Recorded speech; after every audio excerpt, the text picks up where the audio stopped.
এখন বাংলাদেশ পরিবর্তন করার সময় এসেছে।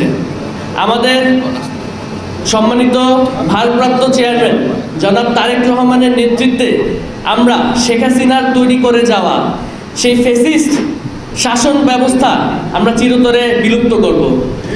আমরা আমাদের নেতা জনাব তারেক রহমানের নেতৃত্বে এই দেশে তরুণদেরকে নেতৃত্বে নিয়ে আসব এবং তরুণদের মাধ্যমে এই দেশের ভবিষ্যৎ পরিবর্তন করব।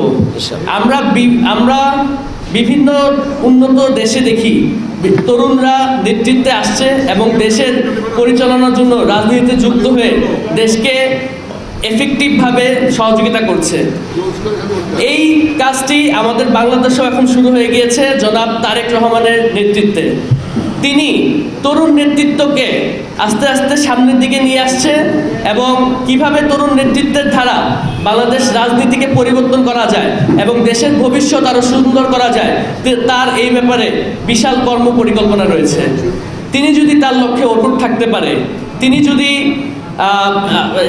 সেই পরিকল্পনা অনুযায়ী এখানে এসে সবার সহযোগিতায় কাজ করতে পারে, তাহলে আমরা শহীদদের এবং আহতদের যে স্বপ্নের বাংলাদেশ আমরা স্বপ্ন দেখি, সেই স্বপ্নের বাংলাদেশ জনাব তারেক রহমানের নেতৃত্বে আমরা তৈরি করতে পারব। শহীদ প্রেসিডেন্ট জিয়াউর রহমান বাংলাদেশ জাতীয়তাবাদী দলের সম্মানিত প্রতিষ্ঠাতা। তিনি আমাদেরকে যে আদর্শে এই দলটি গঠন করেছে, বিএনপির প্রত্যেকটা নেতাকর্মী সেই আদর্শকে মনে প্রাণে ধারণ করে এবং বিএনপির প্রত্যেকটি নেতাকর্মী জীবন যাওয়ার আগ পর্যন্ত সেই আদর্শকে বুকে ধারণ করে বাংলাদেশকে নিয়ে কাজ করে যাবে এবং নতুন বাংলাদেশ গড়ার ক্ষেত্রে